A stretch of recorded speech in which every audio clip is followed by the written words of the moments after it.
नमस्कार साथियों, स्वागत है आप सभी का आविष्कार आईएएस एकेडमी पर। मैं इंजीनियर लोकेन चौधरी आप सभी का हार्दिक अभिनंदन, हार्दिक स्वागत करता हूं। दोस्तों, आज हम चर्चा करने जा रहे हैं भारत के एक रॉकेट लॉन्चर सिस्टम जिसका नाम है सूर्यास्त्र, जिसे यूनिवर्सल रॉकेट लॉन्चर सिस्टम कहा जाता है। ये एक तकनीक है, एक वैश्विक स्तर की तकनीक है जिसे भारत ने इजराइल से आयात किया है। इजराइल से एक अनुबंध हुआ जुलाई 2025 में और इसे हमने भारत में स्वदेशी आधार पर विकसित किया है। यानी तकनीक का ट्रांसफर जो किया गया वो इजराइल के द्वारा किया गया, लेकिन इसका निर्माण जो है भारत की एक कंपनी है नाइव लिमिटेड, उसके द्वारा किया गया। अब हम इसकी चर्चा क्यों कर रहे हैं? जुलाई 2025 में ये डील हुई थी। जनवरी 2026 में इसके कह सकते हैं कि इस पर जो सिग्नेचर हुए थे, फाइनलाइज जो हुआ था और इसका निर्माण जो है वो स्टार्ट हो गया था।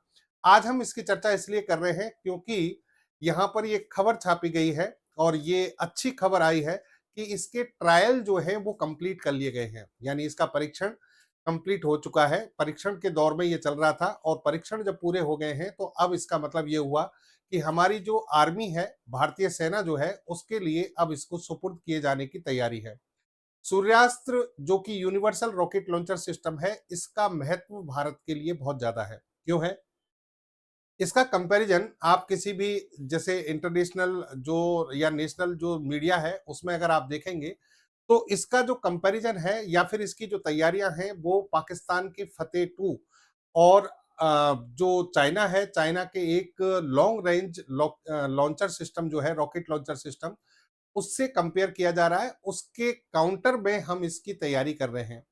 अब आप कहोगे कि सर हमारे पास में पिनाका मल्टीवेरल रॉकेट लॉन्चर सिस्टम है, तो फिर हम इसको क्यों हमने आयात किया? देखिए, पिनाका जिन जरूरतों को पूरा नहीं कर पा रहा था, उनको अब हम सूर्यास्त्र यूनिवर्सल रॉकेट लॉन्चर सिस्टम से पूरी करने जा रहे हैं।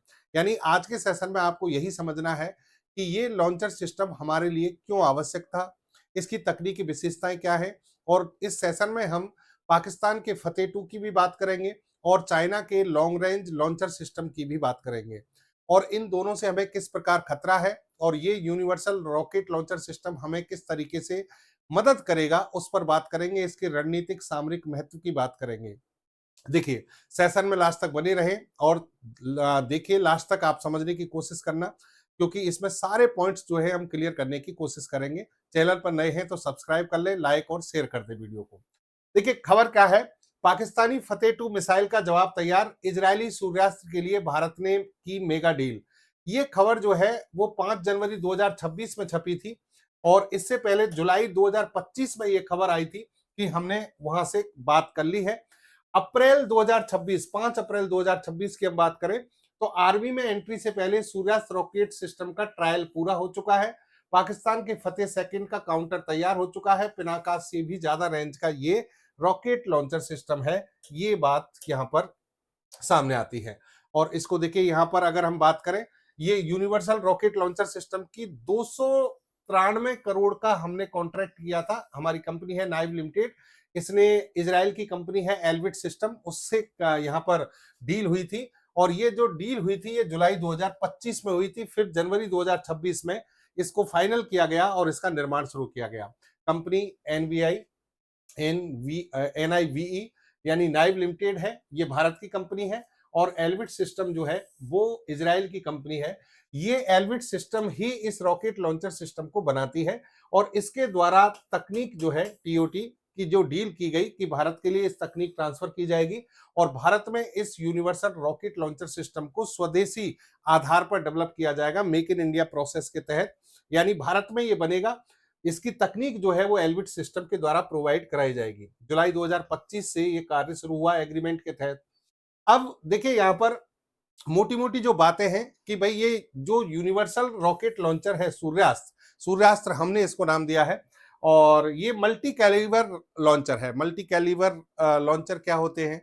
इसका मतलब ये है कि एक रॉकेट प्रणाली है, यानी एक ही सिस्टम है, लेकिन इसमें जो यहाँ पर ये जो ट्यूब लगे हुए हैं, इन ट्यूब के अलग अलग डायमीटर होते हैं, इनके कैलिबर बोलते हैं इनको। इनका कैलिबर जो है अलग अलग है। इसका मतलब हम अलग अलग आकार के रॉकेट एक ही लॉन्चर सिस्टम से लॉन्च कर सकते हैं। ये क्षमता इसके अंदर होती है और इसकी रेंज जो है हमारे पिनाका सिस्टम से ज्यादा है।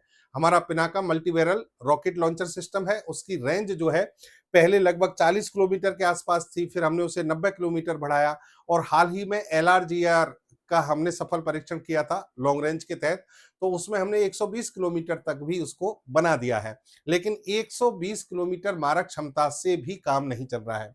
देखिए, एक और चीज आप समझिए कि रॉकेट लॉन्चर सिस्टम जो है वो क्यों आवश्यक होते हैं, इनसे रॉकेट लॉन्च किए जाते हैं।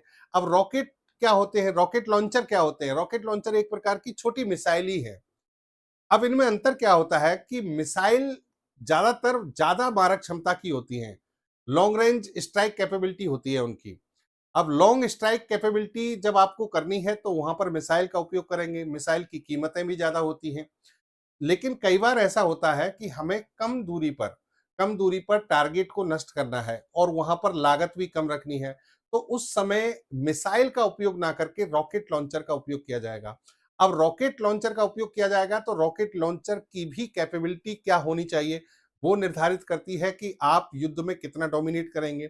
जैसे कि हमारे पास में अभी तक जो मारक क्षमता थी वो अंडर 100 किलोमीटर थी, अब हमने 120 किलोमीटर पिनाका को डेवलप किया। लेकिन दुश्मन के पास में 250, 300, 350 किलोमीटर तक मारक क्षमता है। तो हमें उसी को काउंटर करने के लिए, उसी का इलाज करने के लिए ये डील करनी पड़ी, और ये डील करनी पड़ी तो ये हमारे लिए बहुत ज्यादा आवश्यक है।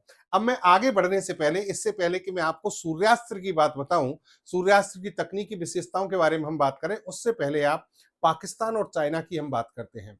देखिए, पाकिस्तान से हमारा ऑपरेशन सिंदूर का तनाव हुआ, और चाइना के पास में जो हथियार हैं, हमारा चाइना से अभी डायरेक्ट ऐसा कोई 1962 के बाद ऐसा कोई युद्ध हुआ नहीं है जिसमें उसने ऐसी रॉकेट लॉन्चर प्रणाली या इस तरह का कोई भारी भरकम हथियारों का उपयोग किया हो। लेकिन दिक्कत क्या है कि चाइना डायरेक्ट हमारे साथ युद्ध में आए चाहे नहीं आए, लेकिन वो पाकिस्तान को पूरा सपोर्ट करता है, पाकिस्तान को हथियार प्रणाली सप्लाई करता है।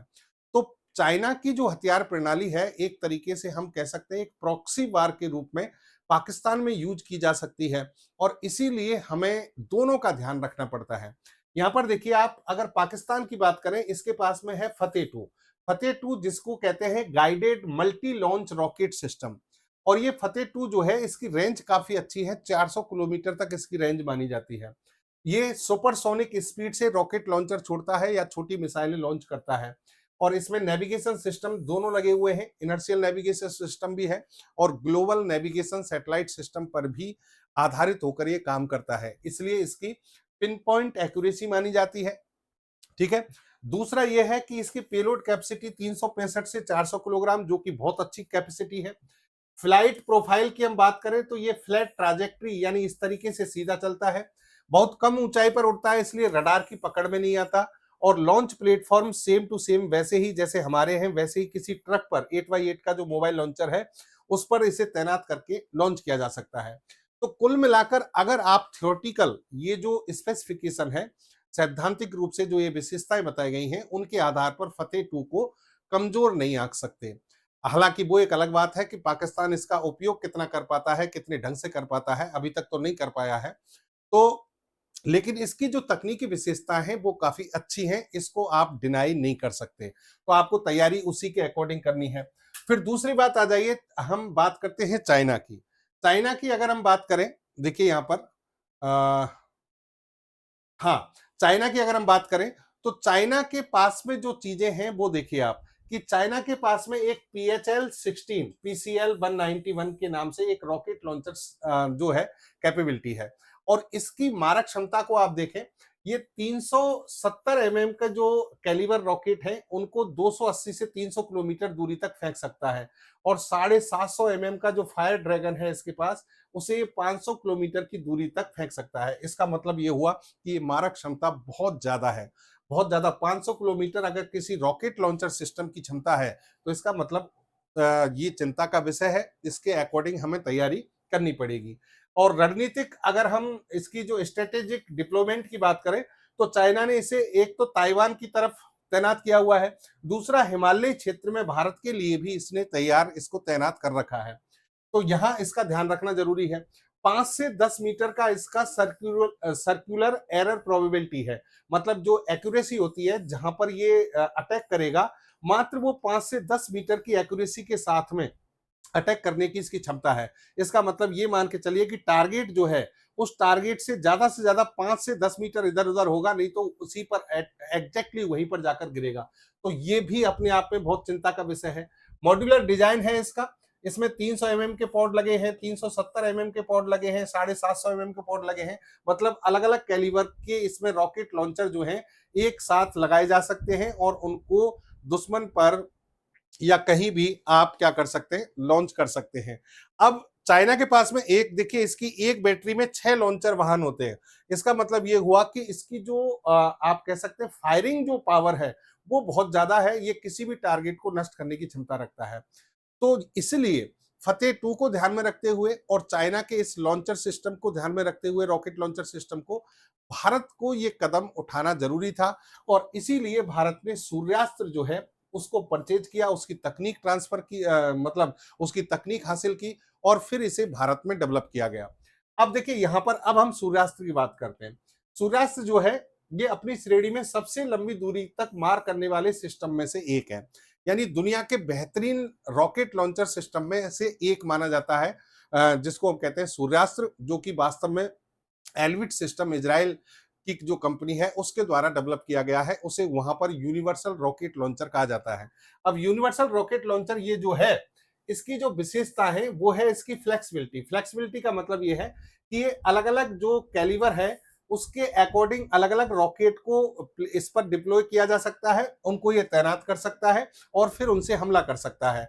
यहाँ पर कैपेबिलिटी जो है उसको देखिए, 122 mm के रॉकेट जो है वो कम दूरी के लक्ष्य के लिए, 160 mm के रॉकेट जो है वो मध्यम दूरी के लिए, और 306 mm के जो है वो यहाँ पर एक्स्ट्रा जो डिस्टेंस है 150 किलोमीटर या उससे ज्यादा दूरी उसके लिए।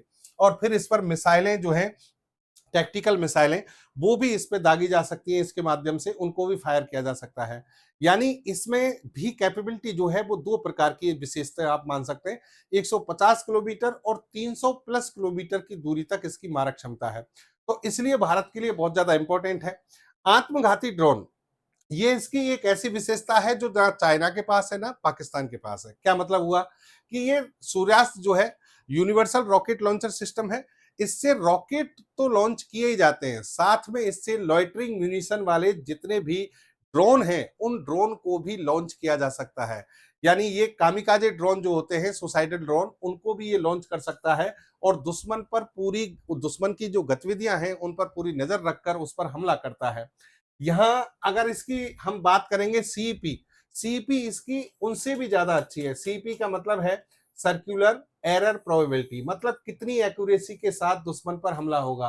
तो यहाँ पर 2 से 5 मीटर का दावा इजराइल के द्वारा किया जाता है। 2 से 5 मीटर, जो चाइना में 5 से 10 मीटर था, यहाँ 2 से 5 मीटर।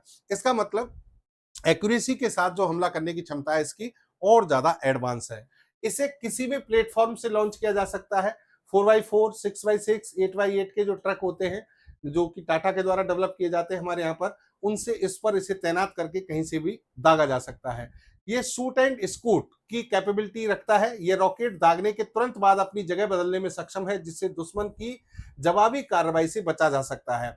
और फिर इसकी रीलोडिंग कैपेबिलिटी बहुत शानदार है। पॉड आधारित लोडिंग सिस्टम है, जिससे इसे बहुत कम समय में दोबारा लोड किया जा सकता है। कहने का मतलब ये हुआ कि जितनी भी लेटेस्ट टेक्नोलॉजी है वो सभी सूर्यास्त के अंदर डाली गई हैं। अब देखो, हम दुश्मन पर ब्रह्मोस से हमला कर सकते हैं। हम फतेह 2 को या रॉकेट लॉन्चर सिस्टम चाइना के हैं उनको ब्रह्मोस से नष्ट कर सकते हैं, ब्रह्मोस से हम जवाब दे सकते हैं। लेकिन ये हमारे लिए बुद्धिमानी का काम नहीं है, ये हमारे लिए किफायती नहीं होगा। तो उस समय हमें रॉकेट लॉन्चर सिस्टम की आवश्यकता होती है। तो फतेह 2 और चाइना की जो कैपेबिलिटी थी आर्टिलरी की, उसको ध्यान में रखते हुए ये हमारे लिए बहुत जरूरी था। अच्छा, थोड़ा सा मैं आपको पिनाका के बारे में और इस सूर्यास्त्र के बारे में अगर कंपेयर हम करें, तो देखो ये तो पक्की बात है कि पिनाका जो है हमने स्वदेशी तकनीक से डेवलप किया है, लेकिन सूर्यास्त्र जो है भले ही भारत में डेवलप किया गया हो, लेकिन इसकी तकनीक इजराइल से आई है। अब पिनाका के 2 वर्जन बन चुके हैं, मार्क MK1, MK2। ये तो वो हैं जो यूज में आ रहे हैं और ट्रायल हो चुका है LRGR MK3 जिसकी हम बात कर रहे हैं। तो पहले वाले की MK1 की 40 किलोमीटर रेंज थी, फिर 75 से 90, और अब हमने 120 किलोमीटर की रेंज में इसका परीक्षण किया है। अब इसकी जो परिशुद्धता है, एक्यूरेसी, सीईपी जिसकी मैं बात कर रहा था, वो 30 से 50 मीटर है। यानी पिनाका का जो टारगेट को हिट करने की कैपेबिलिटी है, टारगेट जहां पर है उसके 30 मीटर 50 मीटर के दायरे में जाकर ये लॉन्चर को डालता है, यानी वहां हमला करना। तो कह सकते हैं सीईपी इसका कंपैरेटिव, आप हालांकि ये मतलब इतना आप ये नहीं कह सकते कि बेकार है, बहुत अच्छी कैटेगरी में आता है, लेकिन कंपैरिजन किया जाए तो यहां पर थोड़ा सा सीईपी ज्यादा है। और यहां पर लेस देन 5 मीटर है, लेस देन 5 मीटर, 2 से 5 मीटर माना जाता है सूर्यास्त्र का। इसमें एक ही प्रकार के रॉकेट सिस्टम जो है उनको लॉन्च किया जाता है, जबकि यहां पर अलग अलग हो गए, 122 mm, 160 mm, 306 mm, इस तरीके से। तो कहने का मतलब सूर्यास्त्र जो प्रणाली है, यूनिवर्सल रॉकेट लॉन्चर सिस्टम, ये भारत के लिए और ज्यादा सामरिक रणनीतिक रूप से महत्व रखता है, क्योंकि इसकी जो कैपेबिलिटी है वो वर्ल्ड लेवल की है। पिनाका को हमने वर्ल्ड लेवल पर डेवलप किया है, हाल ही में जो परीक्षण किए गए हैं वो बहुत एडवांस लेवल के हैं, लेकिन हमारे पास में अगर दोनों होंगे, क्योंकि पिनाका 100-120 किलोमीटर हाईएस्ट रेंज है, लेकिन हमारी यहाँ पर अगर हम बात करें सूर्यास्त्र की, तो 300 प्लस किलोमीटर की मारक क्षमता के साथ में हम दुश्मन पर हमला कर सकते हैं। तो इस तरीके से डीप स्ट्राइक और स्टैंड ऑफ जो मारक क्षमता है उसको बढ़ाने के लिए सूर्यास्त्र प्रणाली बहुत जरूरी है।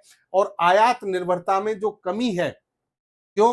क्योंकि अब इनको भारत में ही बनाया जा रहा है, टीओटी हो चुका है, ट्रांसफर ऑफ टेक्नोलॉजी हो चुका है। सटीक हमले और मॉड्यूलरिटी की बात करें तो ये उसमें भी बेहतर बैठता है, मेक इन इंडिया का समर्थन करता है, भारत में इसका डेवलपमेंट हो रहा है, तो हमारे यहाँ औद्योगिक विकास है। तो इस तरीके से हम कह सकते हैं कि इससे हमें काफी फायदा हुआ है। एक और चीज यह है कि सूर्यास्त्र S-400 जैसे एयर डिफेंस सिस्टम को भी चकमा देने की क्षमता रखता है, ऐसा दावा किया जाता है। S-400 को कैसे? क्योंकि जो इससे लॉन्चर निकाले जाते हैं वो बहुत पृथ्वी की सतह के पास से उड़ान भरते हैं, पृथ्वी की सतह के पास से उड़ान भरते हैं, तो वहां पर S-400 का भी रडार इसको पकड़ने की क्षमता नहीं रखता है, ये बात यहां पर कही है, यानी पकड़ना मुश्किल है। फिर देखिए, स्वदेशी उत्पादन, ये इसका एक प्रॉफिट है। और दूसरा, सैन्य अंतराल को भरना। सैन्य अंतराल का मतलब ये है कि आपके पास में बड़ी बैलिस्टिक मिसाइल्स हैं, लेकिन उनसे हमला किया जाएगा वो आप ज्यादा दूरी पर करेंगे, जैसे कि अग्नि वगैरह, लेकिन आपको अगर कम दूरी पर 150 से 300 किलोमीटर की दूरी पर हमला करना है दुश्मन पर, तो ये सिस्टम वहां पर सबसे बेस्ट होगा।